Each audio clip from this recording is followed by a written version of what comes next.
ধরা যাক সারি করে সাজানো অনেকগুলো ডমিনোর কথা। ভাবুন তো, প্রথম ডমিনোটিতে জাস্ট একটু টোকা দিলে কি হবে? একে একে বাকি সবগুলোই কিন্তু পড়ে যাবে। আমাদের মানব সভ্যতার খাদ্য ব্যবস্থাও ঠিক এরকম একটা ডমিনো ইফেক্টের উপর দাঁড়িয়ে আছে। আর শুনলে হয়তো অবাক হবেন, এই পুরো ব্যবস্থার একদম প্রথম আর সবচেয়ে গুরুত্বপূর্ণ ডমিনোটি হল আমাদের অতি পরিচিত একটি ছোট্ট পতঙ্গ, মৌমাছি। আজকের এই বিশ্লেষণে আমরা দেখব কেন এই ছোট্ট কর্মীরাই আসলে আমাদের টিকে থাকার মূল চাবিকাঠি। একটু ভেবে দেখুন তো, যদি আগামীকাল সকালে পৃথিবীর সব মৌমাছি হঠাৎ করে গায়েব হয়ে যায়, কি হবে? শুরুতে হয়তো খুব একটা পরিবর্তন আপনার চোখে পড়বে না, কিন্তু ধীরে ধীরে আমরা এক ভয়ঙ্কর বাস্তবতার মুখোমুখি হব। গাছে গাছে আর ফুল ফুটবে না, ফসলের উৎপাদন কমতে শুরু করবে। একটা সময় আমাদের রোজকার পরিচিত ফলমূলগুলো বাজার থেকে পুরোপুরি অদৃশ্য হয়ে যাবে, আর শেষমেশ মানব সভ্যতার পুরো খাদ্য ব্যবস্থাটাই তাসের ঘরের মতো ভেঙে পড়বে। বিশ্বাস করুন, এটি কোনো সায়েন্স ফিকশনের গল্প নয়, এটাই আমাদের বাস্তব পরিণতি হতে পারে। অধ্যায় ১, পরাগায়ন এবং বৈশ্বিক খাদ্য ব্যবস্থা। তো সেই ভয়াবহ কল্পনার জগৎ থেকে বেরিয়ে চলুন এবার একটু বাস্তব বিজ্ঞানের দিকে তাকাই। এই ছোট পতঙ্গগুলো কেন আমাদের অস্তিত্বের মেরুদণ্ড? চলুন ব্যাপারটা একটু গভীরে গিয়ে বোঝার চেষ্টা করি। এই পরিসংখ্যানটির দিকে একটু খেয়াল করুন। পৃথিবীর প্রায় ৭৫% খাদ্যশস্য, অর্থাৎ ৪ ভাগের ৩ ভাগই কোনো না কোনোভাবে পরাগায়নের উপর নির্ভরশীল। মাত্র ২৫% ফসল এর বাইরে।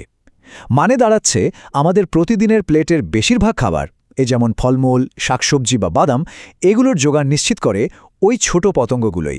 ভাবা যায়? এখন স্বাভাবিকভাবেই প্রশ্ন আসে, এই পরাগায়ন বা পলিনেশন প্রক্রিয়াটি আসলে কি? খুব সহজভাবে বললে, এটি হলো এক ফুল থেকে অন্য ফুলে পরাগরেণু বা পোলেন ট্রান্সফার করার একটা অত্যাবশ্যকীয় কাজ। এর মাধ্যমেই কিন্তু উদ্ভিদ বংশবৃদ্ধি করে আর আমরা আমাদের খাবার পাই। আর এই প্রকৃতির সবচেয়ে পরিশ্রমী এবং ক্লান্তিহীন শ্রমিক হল মৌমাছিরা, যারা একদম বিনা পারিশ্রমিকে দিন-রাত এই কাজটা করে চলেছে। ঠিক এই অসামান্য অবদানের গুরুত্বটা বুঝেই জাতিসংঘের খাদ্য ও কৃষি সংস্থা বা FAO ২০২৬ সালের বিশ্ব মৌমাছি দিবসের দারুণ একটা থিম ঠিক করেছে। মানুষ ও পৃথিবীর জন্য মৌমাছির সাথে একতাবদ্ধ হই। মূলত মানব সভ্যতার কৃষিকাজ আর মৌমাছির এই যে হাজার বছরের পুরনো পার্টনারশিপ, সেটাকেই সম্মান জানাতেই তাদের এই উদ্যোগ। অধ্যায় ২, মৌচাকের ভেতরের বিজ্ঞান। বৈশ্বিক ক্যানভাস থেকে চলুন এবার একটু জুম ইন করি। একদম মাইক্রো লেভেলে গিয়ে দেখি একটা মৌচাক বা হাইভ আসলে ভেতর থেকে কিভাবে কাজ করে। শুনলে অবাক হবেন যে একটি মৌমাছির কলোনি সাধারণ কোনো পতঙ্গের বাসা নয়, বরং এটি অত্যন্ত উন্নত একটি সুপার অর্গানিজম। এদের সমাজ ব্যবস্থাটা দারুণ সুশৃঙ্খল। এখানে রানী মৌমাছির একটাই কাজ, আর তা হল কলোনির প্রজনন নিয়ন্ত্রণ করা। কর্মী মৌমাছিরা, আকর্ষণীয় ব্যাপার হলো এরা সবাই নারী। তারা নেকটার বা মধু সংগ্রহ করে, লার্ভার যত্ন নেয়, আবার পরাগায়নও ঘটায়। আর পুরুষ মৌমাছি বা ড্রোনদের কাজ শুধু প্রজননের সহায়তা করা। মানে কলোনিটাকে টিকিয়ে রাখার জন্য প্রতিটি মৌমাছির ভূমিকা এখানে একেবারে কাটায় কাটায় নির্দিষ্ট। তবে এর মধ্যে সবচেয়ে ইন্টারেস্টিং বিষয়টা কি জানেন? এদের যোগাযোগ ব্যবস্থা। ওয়াগল ডান্স নামের এই প্রক্রিয়াটি কীটপতঙ্গের জগতে যোগাযোগের অন্যতম নিখুঁত একটা পদ্ধতি। কোনো কর্মী মৌমাছি যখন ভালো কোনো ফুলের সন্ধান পায়, সে সোজা মৌচাকে ফিরে আসে। এরপর বিশেষ এক ধরনের নাচের মাধ্যমে সে অন্য মৌমাছিদের সেই খাবারের একদম সঠিক লোকেশন, দূরত্ব আর দিক জানিয়ে দেয়।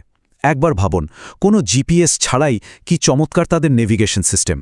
অধ্যায় ৩, বাংলাদেশ এবং মানুষের সাথে সম্পর্ক।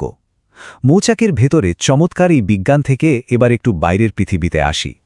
বৈশ্বিক এই পতঙ্গটি কিভাবে আমাদের সংস্কৃতির সাথে, বিশেষ করে বাংলাদেশের পরিবেশ আর অর্থনীতির সাথে জড়িয়ে আছে, চলুন সেই দিকটায় একটু নজর দিই। বাংলাদেশের চিত্রটা কিন্তু দারুণ। গভীর সুন্দরবনে যুগের পর যুগ ধরে যারা মধু সংগ্রহ করেন, সেই ঐতিহ্যবাহী মোয়ালদের জীবনযাত্রা সরাসরি এই মৌমাছির ওপর নির্ভরশীল। শুধু সুন্দরবন কেন, একটু চোখ বন্ধ করে শীতের সকালে গ্রামের দিগন্তজোড়া হলুদ সরিষার ক্ষেত কিংবা রাজশাহীর বিখ্যাত লিচু বাগানের কথা ভাবুন তো। সবখানে এই পরাগায়নের মাধ্যমে বম্পার ফলন নিশ্চিত করছে এই মৌমাছিরাই। গ্রামীণ কৃষির অন্যতম বড় আর নীরব কারিগর আসলে তারাই। অধ্যায় ৪, ক্রমবর্ধমান বৈশ্বিক হুমকি। এতক্ষণ তো ভালো দিকগুলো শুনলাম, কিন্তু অত্যন্ত দুঃখজনক হলেও সত্যি, কৃষির এই নীরব কারিগররা আজ এক চরম সংকটের মুখে। আধুনিক বিশ্বের আমাদেরই কিছু কার্যকলাপ মৌমাছির অস্তিত্বকে বিশ্বজুড়ে মারাত্মক হুমকির মুখে ফেলে দিয়েছে। এই ধ্বংসের পেছনে একটা চেইন রিয়াকশন কাজ করছে। প্রথমে দেখুন, ফসলে মাত্রাতিরিক্ত কীটনাশকের ব্যবহার আর বনজঙ্গল কেটে তাদের আবাসস্থল ধ্বংস করা হচ্ছে। এর সরাসরি ইম্প্যাক্ট হিসেবে দ্বিতীয় ধাপে মৌমাছির সংখ্যা মারাত্মকভাবে কমে যাচ্ছে। আর এর চূড়ান্ত পরিণতি? তৃতীয় ধাপে গিয়ে আমরা সম্মুখীন হচ্ছি বিশ্বজুড়ে এক ভয়াবহ খাদ্য সংকটের। এর সাথে ক্লাইমেট চেঞ্জ, দূষণ এবং মনোকালচার ফার্মিং বা একই জমিতে বারবার একই ফসল চাষ করার মতো বিষয়গুলো এই সমস্যাকে আরও বহুগুণ বাড়িয়ে দিচ্ছে। অধ্যায় 5, আধুনিক প্রযুক্তি এবং ভবিষ্যতের সম্ভাবনা। পরিস্থিতি বেশ উদ্বেগজনক, ঠিক, কিন্তু আশার আলোও আছে। আমাদের ঐতিহ্যবাহী জ্ঞান যখন আধুনিক প্রযুক্তির সাথে হাত মেলায়, তখন সমাধানের নতুন নতুন পথও তৈরি হয়। প্রযুক্তি কিভাবে মৌচাষকে বদলে দিচ্ছে শুনবেন। স্মার্ট সেন্সর আর কৃত্রিম বুদ্ধিমত্তা বা এআই ব্যবহার করে এখন মৌমাছির স্বাস্থ্য বিশ্লেষণ করা হচ্ছে। হাইওয়ে তাপমাত্রা মনিটরিং থেকে শুরু করে জিপিএস ট্র্যাকিং সবই এখন হাতের মুঠোয়। এই আধুনিক আর সাস্টেইনেবল পদ্ধতিগুলো গ্রামের তরুণ এবং নারীদের জন্য নতুন অর্থনৈতিক সম্ভাবনার দরজাও খুলে দিচ্ছে। বিশেষ করে বাংলাদেশের প্রেক্ষাপটে এই ধাপগুলো একটা চমৎকার সমাধান হতে পারে। প্রথমত, ক্ষতিকর কীটনাশকের ব্যবহার কঠোরভাবে নিয়ন্ত্রণ করতে হবে। দ্বিতীয়ত, মৌমাছির জন্য নিরাপদ ফ্লাওয়ার করিডোর বা ফুলের রাস্তা তৈরি করা যেতে পারে। আর তৃতীয়ত, পরিবেশ বান্ধব কৃষির চর্চা বাড়ানো। এই পদক্ষেপগুলো যে শুধু আমাদের খাদ্য উৎপাদন বাড়াবে তা নয়, পাশাপাশি আমাদের জীববৈচিত্র্য রক্ষা করবে আর গ্রামীণ অর্থনীতিকেও করবে আরও শক্তিশালী।